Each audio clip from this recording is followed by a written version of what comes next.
Okay, so as if this guy needs an introduction, I'm joined by Mark Coles today, which is a pretty special episode for me, this one, I'm not going to lie, because Mark and the M10 teams over the years have been a huge influence on me as a coach and my development over the years. So Mark, I just want to first of all say thank you ever so much for taking time out of your busy schedule to jump on this with me. My absolute pleasure. It kind of feels that all days are rolling into one at the minute. So I think I've actually got to ask you, what day is it? Well, we're on Sunday, but yeah, like you said, There we go. Like when it comes to the weekend, you sort of think, well, nothing's really changing now. And I mean, if anything, I think, we can dig into a little bit of this, but the routines, because we've had our hands forced with this current situation, I think a lot of people, and it's clear to see, like just going out for jogs, just how many people are adopting new routines, whether that is, going out running. There's so many people that are now doing things, I would argue, maybe quite a lot more productively than they were before.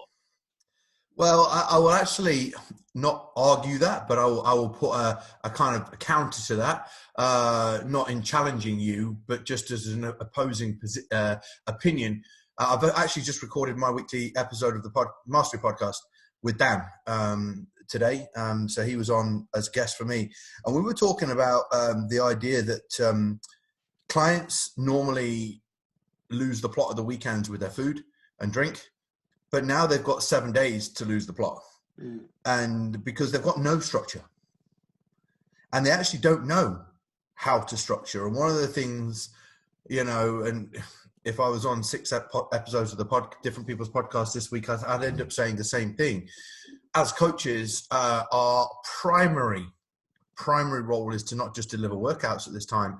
Our primary role is helping build structure, form habits, help our clients reestablish a routine where otherwise they would be occupied by travel and work and trains and phone calls.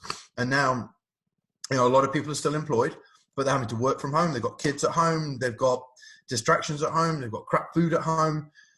So whilst, yes, a lot of them are putting routines in place, a lot of them aren't. And I think that's where the most valuable, one of the most valuable roles as a coach is coming in at this time. So would you argue that, this time at the moment is even more reason for people to have a coach supporting them? Because, we work with clients and we know that the training plans, the food plans don't work alone, and that these habits and routines essentially are going to provide that cement for all of that. So actually, there's never been a more important time to have a coach than right now. Well, here's the thing. In about a week's time, I've got a phone call which I have for 2.5 hours with one of my mentors. And I'm currently mentoring trainers all over the world at the moment through this journey, because I've never been through this, but I know how to operate under pressure and I know how to look for gaps and see what people can't see, right? Yep. That's what mentoring does. And so people are continuing their journey with me to help them do that. And likewise, I've always said personal training is like mentoring. There is a lot of your life, your current journey that you're on as a either a general population, someone who's achieving a body transformation, whatever it is. There's someone that's got a level of information or something that you don't have right now that would help you manage the current situation. So if you're, regardless of the time we're going through right now, a personal trainer, an online coach, a trainer has the knowledge, insight, experience to put something together that's going to help you from get to A to B to C, right? And then let's look at this.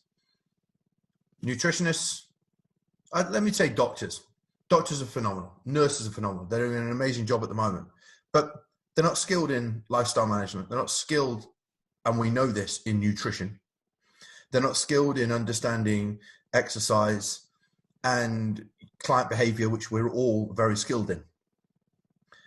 And with that, they are now at the front line of what's going on at the moment.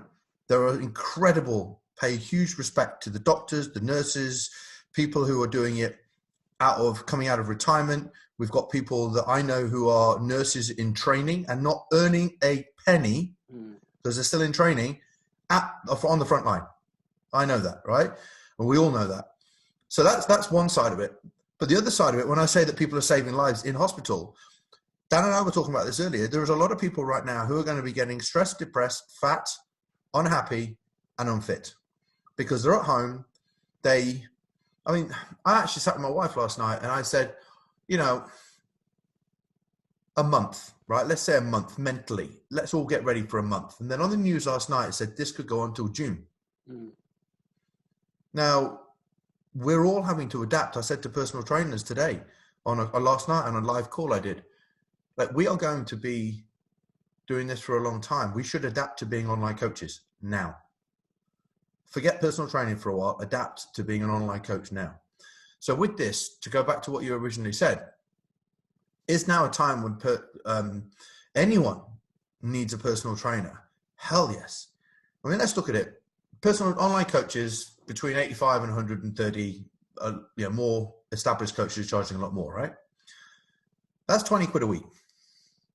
Now, if you're still on some form of salary, which a lot of people are, if you have some degree of saving over the next 2 or 3 months, which we are going to be in isolation, if you have 20 quid a week, that you could have somebody meet you on Zoom, hold you accountable to doing a workout. I've got my wife here, right? She'll shout, come on. And even I, after all my life of training, have struggled mentally to just get it together to go in the garden and train.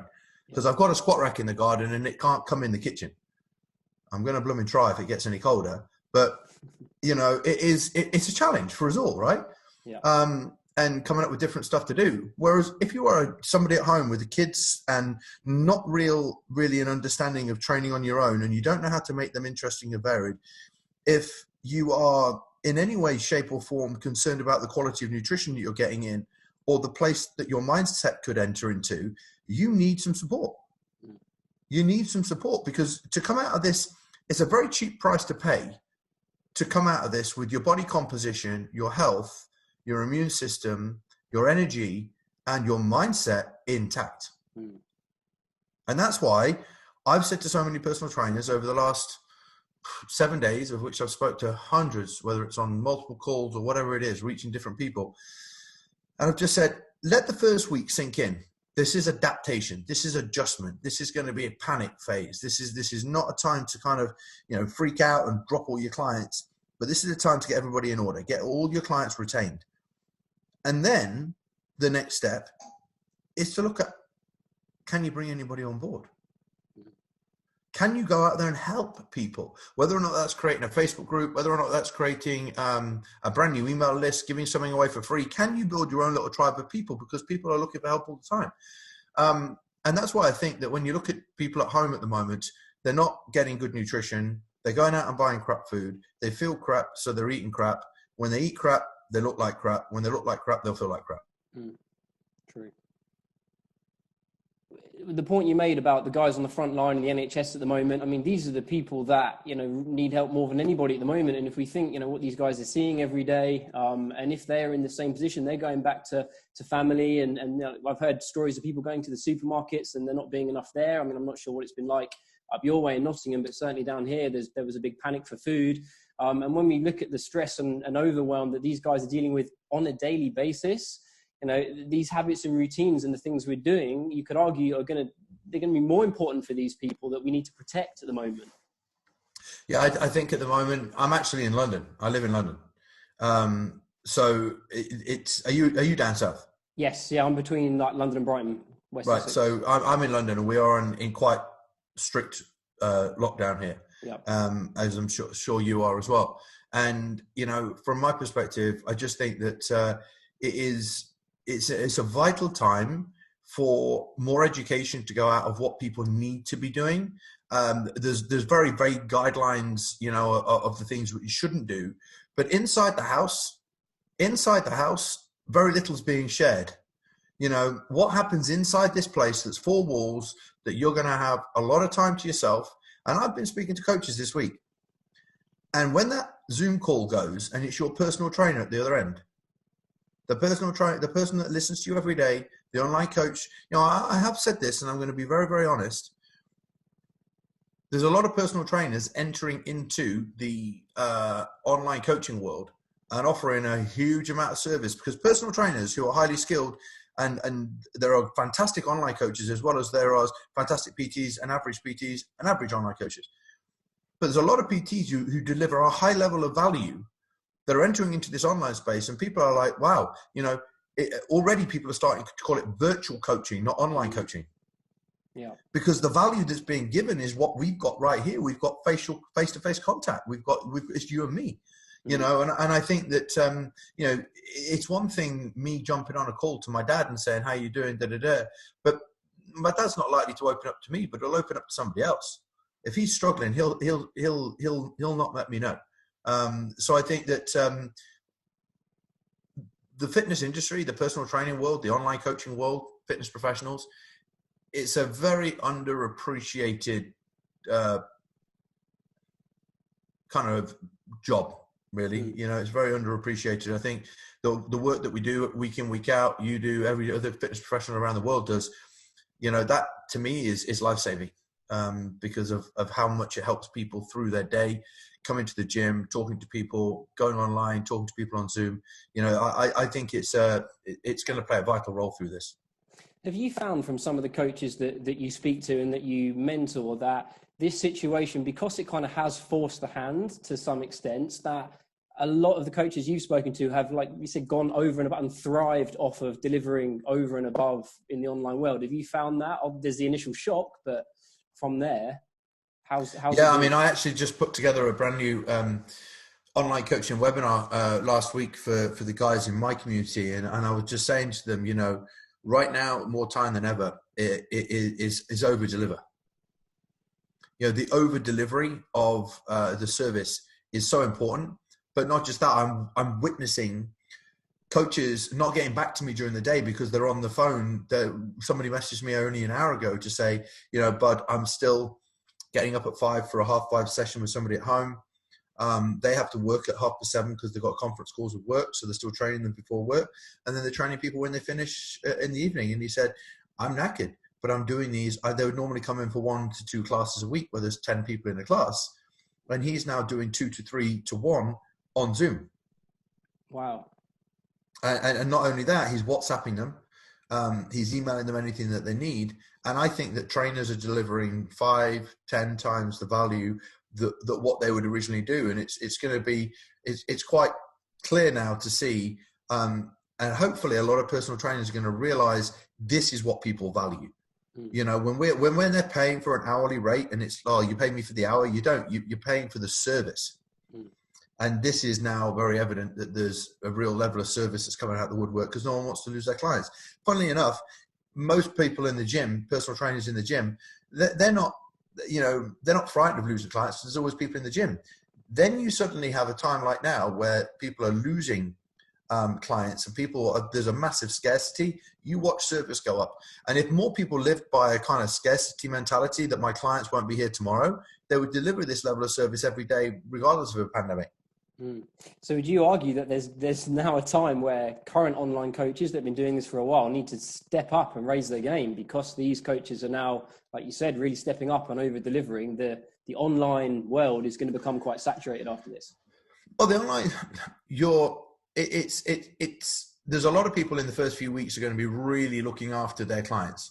Then what we're going to notice is there's going to become some adaptation.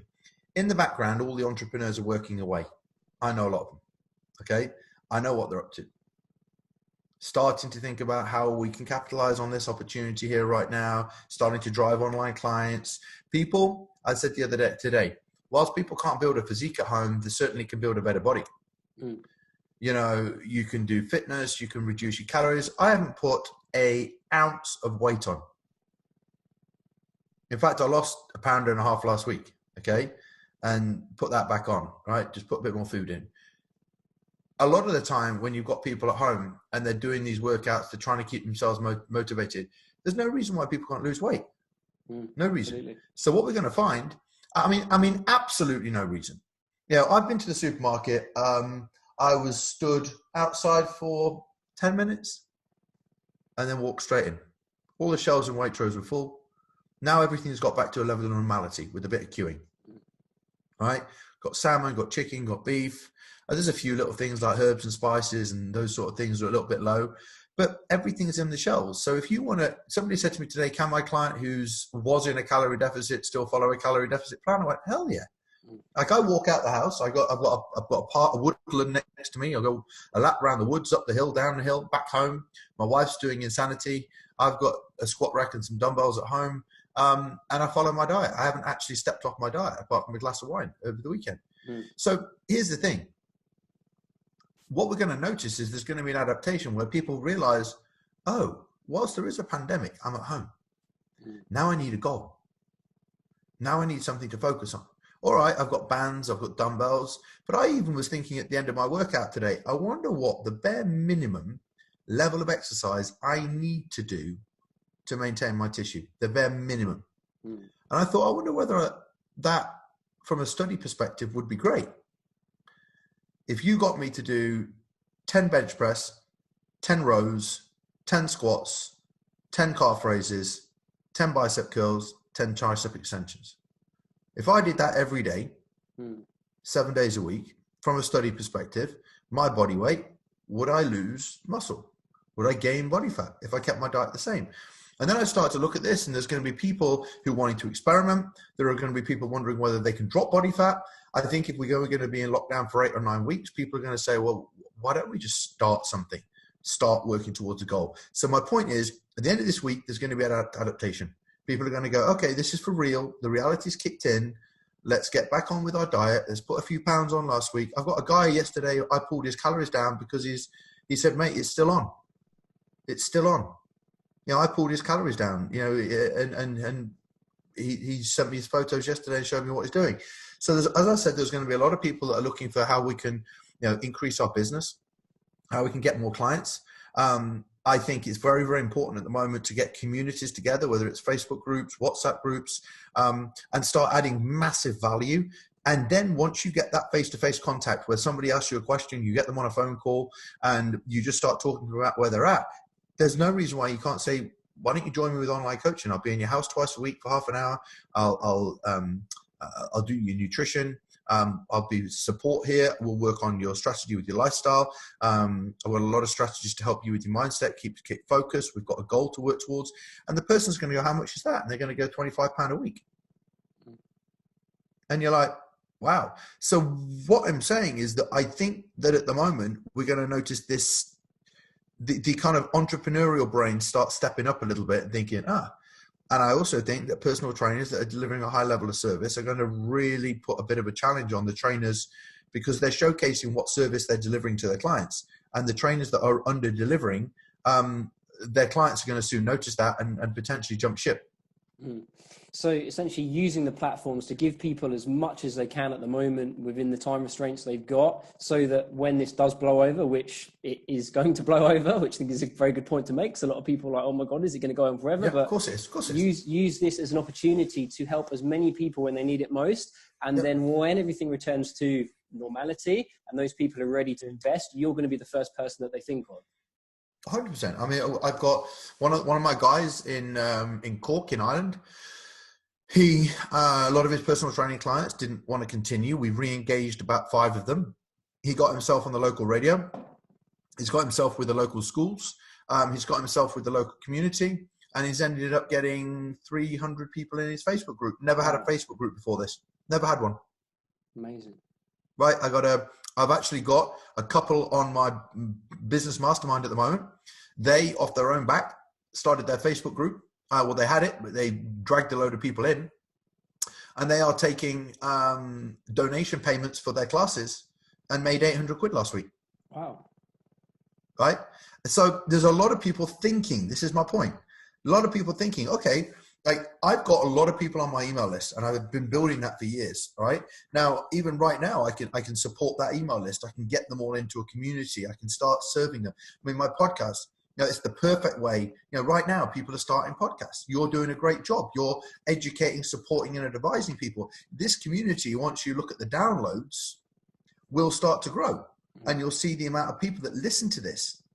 You know, my podcast, the same thing. We get good topics, good guests, good discussions. There's a lot of downloads that happen. So you've got these, most people aren't building communities at the moment. They're retracting, they're panicking. And whilst a lot of the coaching clients that I'm working with, they're getting 200, 300, 400 people in their communities. And whilst they might not be earning directly any revenue right away, they're ready for the next phase. And the next phase for me is this: build the group, give them the free classes, add the value, DM them, give them a lot of support, And then once everything has started to settle down, there'll be the people in the group that are asking a lot of questions and feeling very challenged about what to do next. And then we do the same thing with what we've done even before this. We build up those connections and relationships. We see which one is needing more help, and we reach out to them and offer them a call or offer them whatever way it is to get hold of them face to face or as much as we can on Zoom or whatever. And we go through the usual sales process of, I know that person needs my help. And then if that person needs my help, I'm going to tell you that I have online coaching and I can take you through the whole of this, keep your mind strong, your body strong, you improve your health and fitness and conditioning, and be here for you. And that person will be like, I've never done it, but I'm at home and I'll give it a go. And, you know, one of my coaching clients signed up 4 people last week, you know, like one a day, like Thursday, Friday, Saturday, Sunday. Wednesday, Thursday, Friday, and this morning. So it's going to be quite transitional. There are going to be weekly changes to people's perception of the situation. And I certainly found that it's really helped me as a coach as well. I mean, your post you did recently thanking the industry for stepping up, I mean, that gave me some real firepower, even more so, because coaches, obviously we are leaders to them. We're trying to guide them and direct them. And when it came down to that post, I was like, wow, you know, I've got to remember that I need to walk this walk as well. If I'm feeling overwhelmed and anxious and I'm not following the right things, I'm not going to be able to deliver that to my clients. So it's really helped me as well. No, well, it's very kind of you to say so, but I wanted to just share that with trainers because it's really weird. There's a lot of confidence issues in the fitness industry. Massively. Like a lot of confidence issues, a lot of personal trainers. I've been there. I've actually just sent my book off to the editors that will be coming out at the beginning of June, which is quite bizarre how it's all going to be ready when we get out of this, hopefully. But part of my book is about personal growth and development. And in there is talking about confidence. And one of the things coaches don't realize is, I actually made this on a statement today when I was talking to somebody. I remember being in Newark, where I'm originally from. And I walked down the road and I went into a restaurant with a friend of mine. And the lady went, look, that's my trainer. That's my trainer. And I walked past the table. I was like, oh, hi, how you doing? She goes, yeah, meet my girlfriend. Say, here's my trainer. That is how important we are to people. Yeah. That wasn't about me telling you that story to be kind of arrogant or egotistical. We all have had that. Every trainer that I know have had somebody who is very proud to have you. Yet we see ourselves in a hoodie and a pair of shorts and we just train people. We don't. We're life changers. And right now, my job, after 19 years in the industry, is to step up and lead the way in not letting my head dip. I had a bit of a rough morning yesterday. I'm not going to lie. I said to my wife, she came upstairs and I was in my office and she said, you all right? And I went, I feel a bit flat today. It hit me a bit. Literally from Friday last week, when I had to close the gym and do a very hard call to my team in Nottingham, I looked at them and I was like, boys, I'm sorry. I'm going to have to shut the gym. And then all week, 9 hours a day, Zoom calls, firefighting, recording podcasts, helping people. And yesterday morning, I mean, I'm a bit weird, but I mean, I love my bodybuilding, but I still follow my diet very tight, apart from the odd thing at the weekend. And Saturday morning is big leg day. And I just look forward to it. I always have.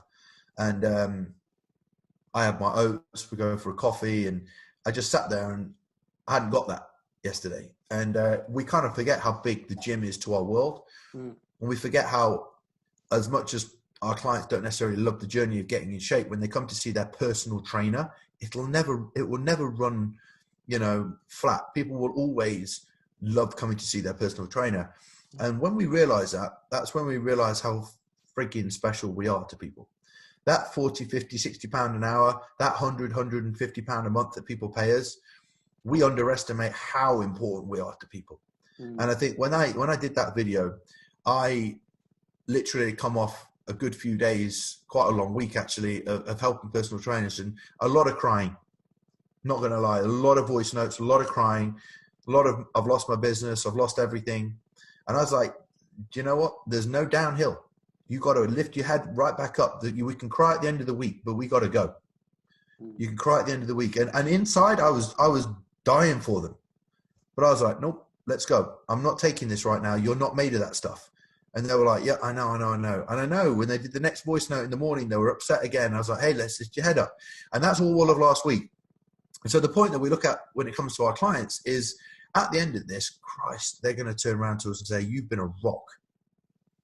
And I don't care if your clients turn around to you and say, at the moment, I can't afford you. And you said, honestly, I would say that it's one of the most investments you should make at the moment. And they said, to be honest with you, I've not got the money. I'd train everybody for free. I'd bring all my clients back up. I'd say, look, I'm not having this. You're going to go through some challenges. You're going to go through an understanding, a lack of understanding with your nutrition, how to vary it. You're going to go downhill a little bit with the companies too much. I give you 1 week of helping them for free, and they're going to want to pay you to say back on. Because this last week, they've all wobbled. So they've all said they can't afford it. I spoke to a trainer yesterday who said, I can't afford to continue working with you, Mark. And I said, listen, you get a mortgage holiday. You get a rent holiday from the gym. You don't pay them. Oh my God, you just saved me $700 a month. I was like, you reacted. You panicked. Your outgoings are going to be minimal because the government's going to support that. I've got a call with my accountant tomorrow to help the fitness industry. And I think that there's, right now, every personal trainer listening to this or anybody, anybody listening to this, be grateful for your PT, and also PTs, be grateful that you are a PT, because whilst confidence is an issue in the fitness industry, it's an issue because everybody compares themselves to everybody who's better or they perceive them to be better. Very true. Which is a massive issue. We could do an hour and a half on that one. But people need to forget their perceptions of not knowing enough because they compare themselves to education leaders or industry educators, whatever. The only person that they need to be better than is the client they're training. And not better than in terms of as a person, just more knowledgeable. And that's the only person we need to be ahead of. Right? If we're ahead of our clients and we're providing them with value, we're providing them with high quality service, you'll get better if you continue to learn. You will get better. That's inevitable. But the minute you keep comparing yourself to other people is the minute you start becoming buried because it makes you feel worthless. That's the thing that drives the confidence down. So, to me right now, it's remember how valuable you are to people, and that'll keep your chin up. I think, and it's such a good point to mention, because if we are lacking in confidence, that will, and I've had it before. And again, like the whole vulnerability side of things, it took me a long time to be vulnerable to clients because I always thought they needed to see Superman every second of the day. But like you said, you have your down day and you're quite happy to show that. But, when I feel anxious and low confidence levels because I'm seeing other coaches, it does show in my work, and I don't feel as good, and I don't feel I'm able to deliver as much to my clients when I feel like that. So I've had social media detoxes when I felt like that. And, I think it is, like you said, very under discussed in the industry, even from the guys that we look at and go, how on earth are these things going on in your head? You look amazing, you're successful, but it's happening. I think all the time.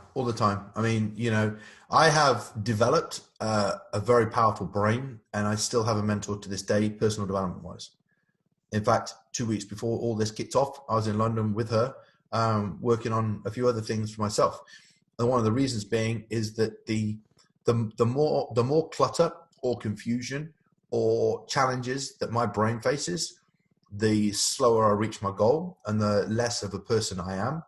But as I grow, there are inevitably challenges. The point is, how quickly can you overcome them? So there are, for me, challenge, realignment, focus, switch, off, carry on. Okay. I always have to stop and think, how am I going to deal with this situation? It's not that you suddenly be given a superhero's ability to do that. You just have an ability to be able to manage your emotions a lot simpler. That's the skill, managing your emotions. Why am I feeling like this? Because of that.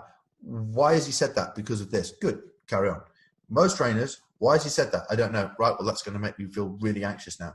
Why has that happened? I don't know. It's because I'm crap. Right, well, that's going to leave me feeling crap all week. And then a lot of trainers don't know what a lot of the emotional stuff means. And this is actually carrying over to clients, because your clients come with the same emotional dramas that we have. They're unhappy, they're stressed, they are also comparing themselves to other people, they've got challenges at home. And it is, as a trainer, if you can't notice these, if you can't spot them because you've not been able to address them with yourself, it then impacts your ability to get results with your clients. And that's, right now, I think it's such an important time while we're off. Get an hour of personal development in every day. Read something, go on online courses. Actually get your own emotions in check, because if you rise through this, the people that will be successful from this are the people that can see this as a growing opportunity. The people who see this as I watch the news for 10 minutes just to see whether the government's told us we can or can't do anything, and then it's off. The number one priority is my clients, it's my family, and it's my business. Number one. Like, if this pandemic's going to be 8 weeks, okay, cool. Let's sit down and let's strategize. Already, my business is strategizing to decide what we do. Whereas a lot of people reacting. Have you found that over the years, as the kind of empire has grown for M10 and the other projects you've been working on, that you've found you've been doing these things a lot more? So, like, if you could go back, would you have started doing this a hell of a lot earlier? There's nothing I regret in my life. I will answer your question because I think that's, to say a philosophical way, a lot of people have very powerful minds, and they won't necessarily understand when people say, I wouldn't change anything, because I am extremely grateful with where I am today, right? However, I genuinely don't think that I was destined to have achieved my life any quicker. But in my book, Level Up, can you hear me still? I've written my book, Level Up, because I've been on a journey in the fitness industry, and I've looked at personal, physical, and professional as 3 key areas for personal trainers to develop. And what I've done with the book is, if I, from my career, look back at all the things that shaped me to be the man and the coach that I am, not that I'm trying to have anybody mirror me, but I'm looking at what things I did along the way. I would have been a completely different person if I had learned all this stuff a lot earlier, but I'd love to see how Mark version 2.0 would have got on if he had started studying personal development at the age of 18. Yeah. I know it's a long way around, but for me, I never, ever will look at what I've gone through, partying, drink, drugs, fights, girlfriends, relationships, the whole lot. I'd do it all again, because it's been a wonderful journey and I'm grateful for it all. Schooling, rugby, everything. But I'd love to see, and if I could give anybody any advice right now, if you're 18, 17, I was speaking to a 16-year-old the other day, get into personal development. Start to take control of the clutter that's in your mind. Understand right now, at this time in your life, when I was 16, I was at private school, and we had a top box, okay? And for those of you that were at private school, you'd know what I mean. But underneath your bed, you would have a box, and it was like a black box with a padlock. And my parents used to give me sweets and chocolates and pot noodles and stuff, and that was yours. And I didn't realize how important bodybuilding was to me until I got to 23. Because my dad, in a barn at home, said, oh, some of your old stuff from when you were at schools here. So I opened up this top box, which was the box I used to carry between different schools, with all my memorabilia in it. And there was muscular development, I think it was, in there. From 16. Wow. My brain was already thinking about it. My point I'm going to make to you is this. I, at 17, started lifting weights, just a bit younger than 17. And then I went into, then I did 3 or 4 years of trying to be a property guy. I was all this stuff that I was trying to find who the hell I was. And it took me to 24, from the age of 16 to 24, 8 years, to find out who I was. And I genuinely can tell you this, at 30, I think I knew who I was. I'm 42. So I think that I have only really known me properly for 12 years. So now, and I'm the happiest I've ever been in my entire life. A lot of that's down to my beautiful wife. But the happiest for me is a result of all the personal development I've done to shape where I am today.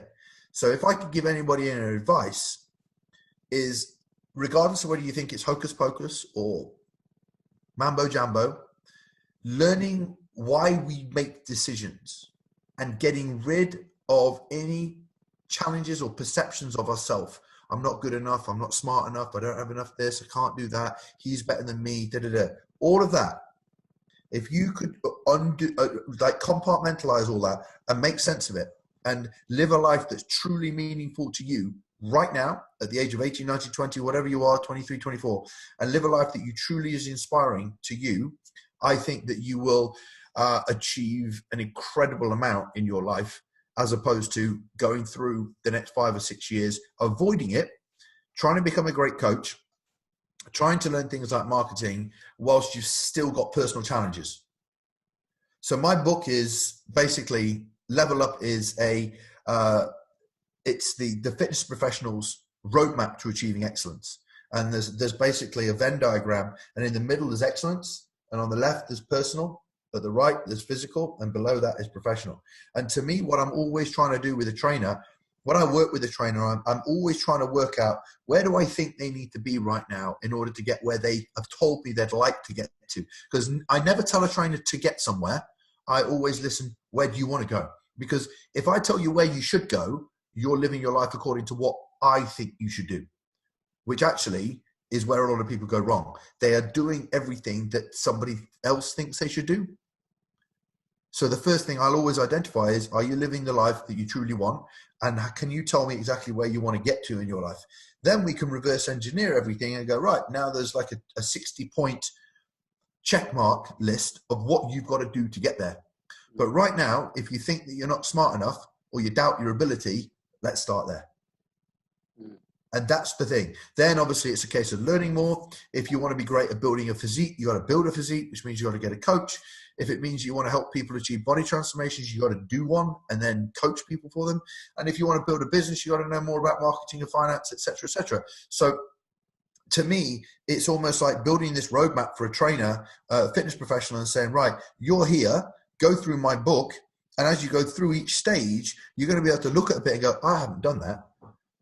But the book is essentially telling everybody how each one kind of links together. Because I think if you miss bits out along the way, then it creates a little bit of a block in the cog, if you know what I mean. Mm. Okay, so this book's out in June. Do you have sort of certain habits and routines? So things like journaling, writing down your 3, 6, 12-month goals that I don't want you to give away too much as to what's in it, but do you do these kind of things with your clients and the coaches that you mentor? Well, here's the thing. I reached over. I wasn't being rude. This is my journal. Okay. So I have a new one all the time. I still write stuff down. I find it quite tricky when trainers speak to me and they want everything automated on apps and WAPs and DAPs and all sorts of stuff, because I think one of the most important things is to have it in front of you. I think a whiteboard on the wall is the most important thing you can have at home. And structure and order of discipline for your day. And yes, I mean, I have something in the book called Excellence Attributes. And I have a list of 9 things that I truly believe every coach should have as a not tangibly, but as a person, confidence and self-drive, etc. But I have routines. And I don't talk so much about, your personal kind of routines, but I make sure I go to bed with a plan for the day next day. The weird thing is about my day is I wake up so inspired to help trainers. And one of the biggest problems that trainers face is they wake up not inspired. They wake up to train people. Rubbish. There's no why. There's no purpose. Like, if I could help a trainer, it's like, hey, it doesn't matter whether you're 3 months into the industry or 3 years into the industry. Let's find out your purpose. What is it you're getting up for in the morning? To me, you get up. I mean, my routine is I get up. I have a big jug of water. I have beef. I have protein and fats for breakfast. And then I'll read. Or for the last 7 months, I've written from 6:30 till 8:30. And that's been one of the most challenging things I've ever done, but incredibly rewarding. But then I'll read. And then when I'm reading, it's almost like a weird meditation for me because it's a calming thing that it happens to me. I don't meditate, but reading stops me. I don't look at my phone till 8 o'clock in the morning. I won't look at it. I'll look at it to see if I'm away from my wife, I'll look to see if she's messaged me. But that's apart from that, I won't bother. Very smart. No, just make sure she's okay, but at the same time, she needs me. So, that's what I do. And then I'll read, and then I will then open my phone. And then the other thing that I do then, which I'll share with you, I focus on tasks that are for me. Bringing money into the business, working on my business. So I picked up I can't remember who it's from. But don't serve other people before you serve yourself. Mm. So if you start replying to emails and helping other people before I put money in the bank and food on the table. Mm. So I immediately do tasks that bring revenue into the business. So I'll either, if it's going to launch a podcast, which is great, that's all for me. If it's sending an email out to sell something, I will. If it's to reply to somebody knowing that they're probably going to buy something, I will. It is revenue generating. And I think that's very important because it puts you in a bit of a winning mindset straight away from the start of the day. Mm. And then I then start to look after other people. Now my job, I have a job role for myself. Not only am I the director of M10, but I have a role I have a promise. I have a letter which I've written out, which is a promise to the fitness industry. And it's very personal to me. And I advise everybody else to write one for your clients. But I have a promise. And in a very brief part of it is I started this industry because I genuinely didn't think I was anything good at anything else. And the one place in the world that I felt safe, secure, and happy and not judged was a gym. And that gym, it makes me quite emotional now. I always do when someone asks me a question, or I bring it up, that the gym made me. The gym gave me somewhere where I suddenly felt like I belonged, and it gave me a career. And then it gave me the opportunity to help other people. And then it gave me the opportunity to realize that this kid that thought he was thick as pig shit at school suddenly found the thing that he loved the most, which might resonate with you and everybody else that's listening. But it gave me that ability to want to study for the first time in my life.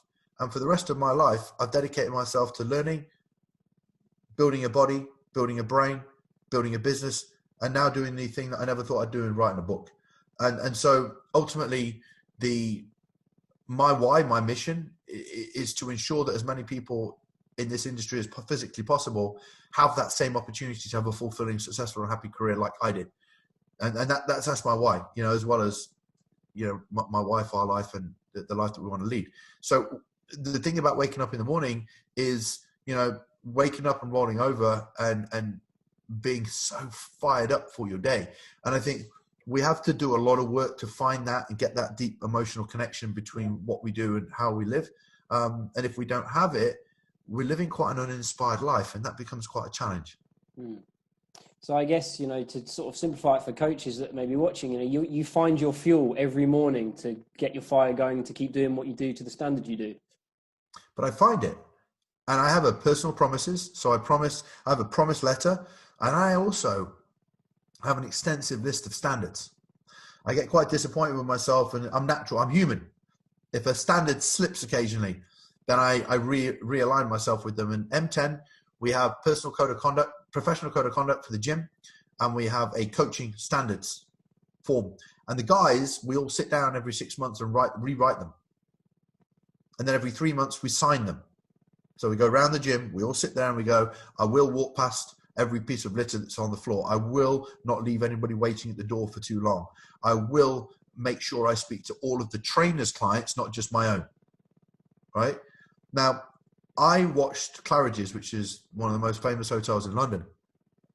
And every morning they have a team meeting and they stand in a room and they all talk through the standards of Claridge's, and they remind everybody the level of service that we deliver. And if you are not prepared and happy to deliver this level of service, then please, there's the door.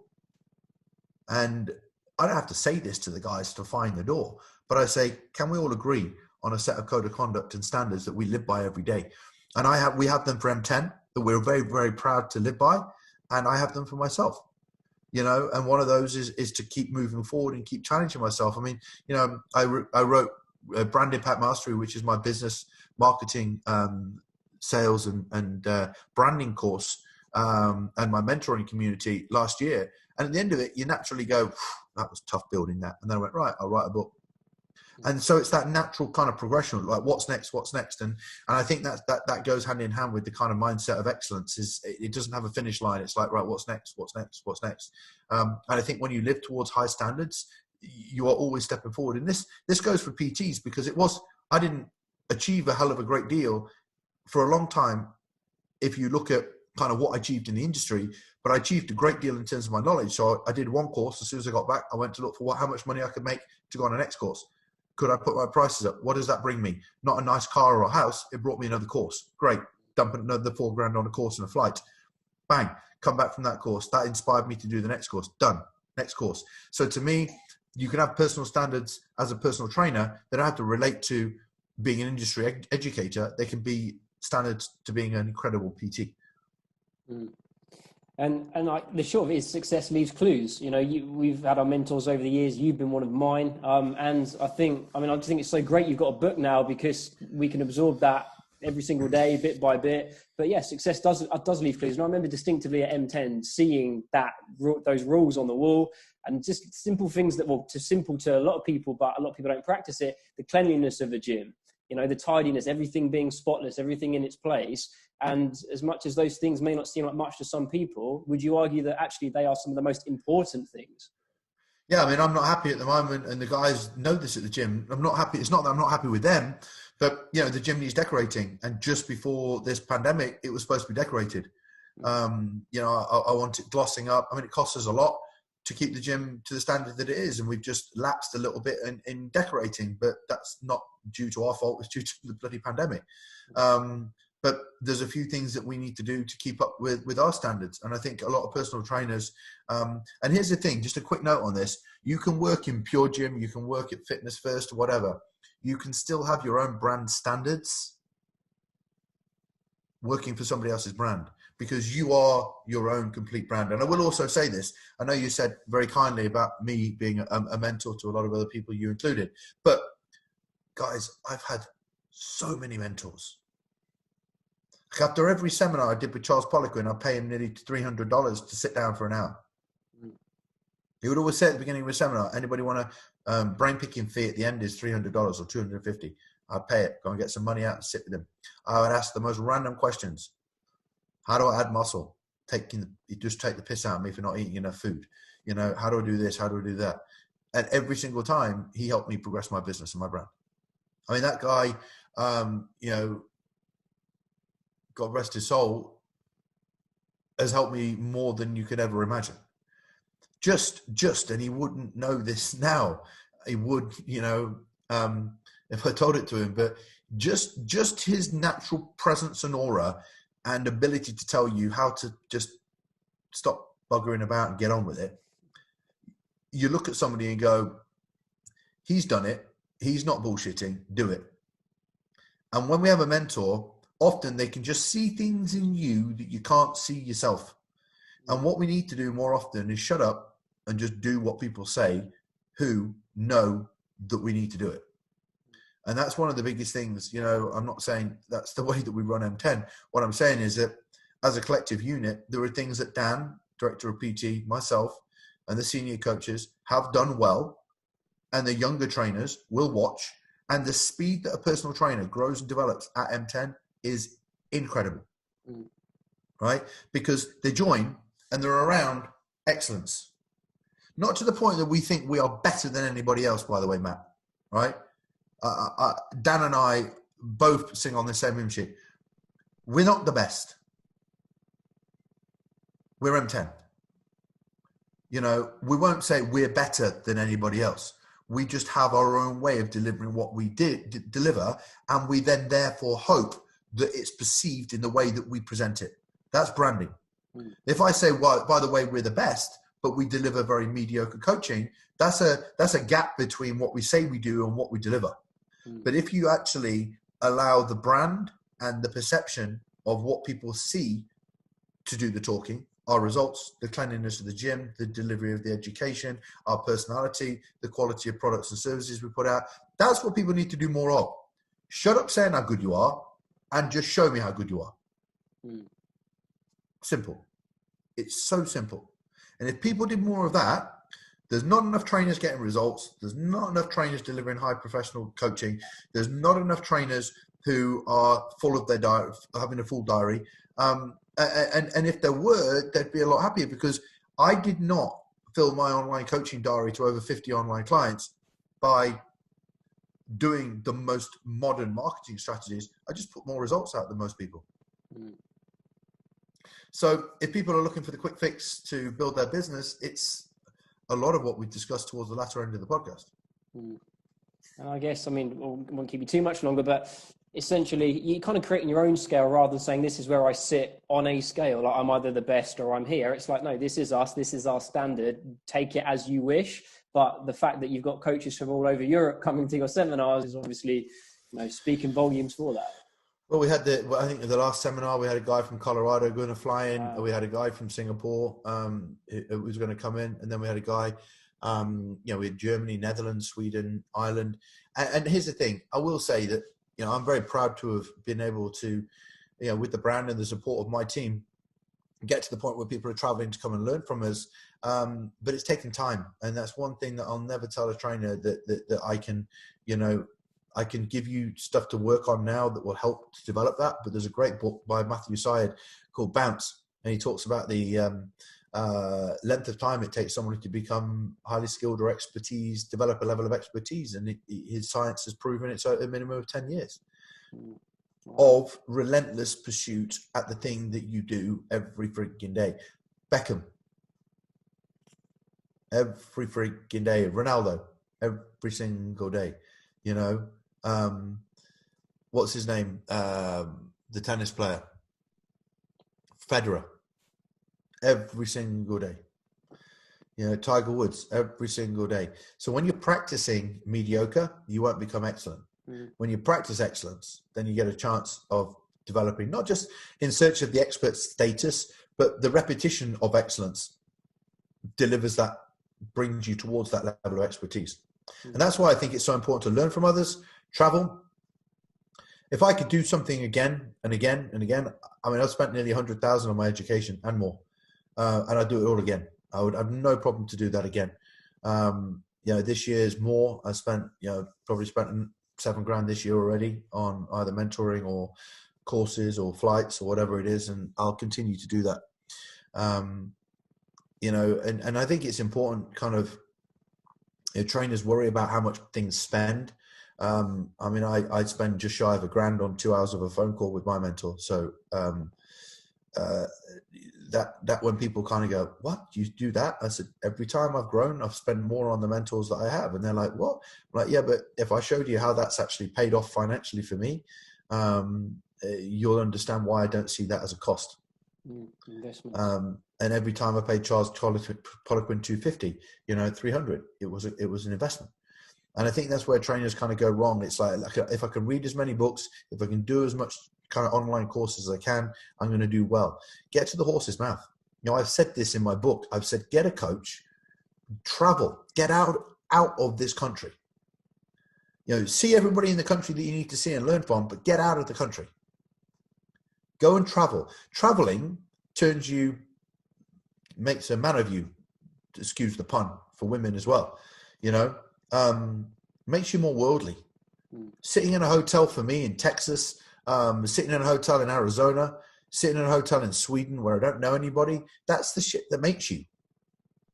It's like playing rugby. I think, a lot of great coaches are sportsmen because they've been in locker rooms, dressing rooms. That's my old ice hockey days, locker rooms. Not that I played, I coached them. But when you're in a locker room or dressing room for the first time, you don't know anybody. You've got to step up and make friends.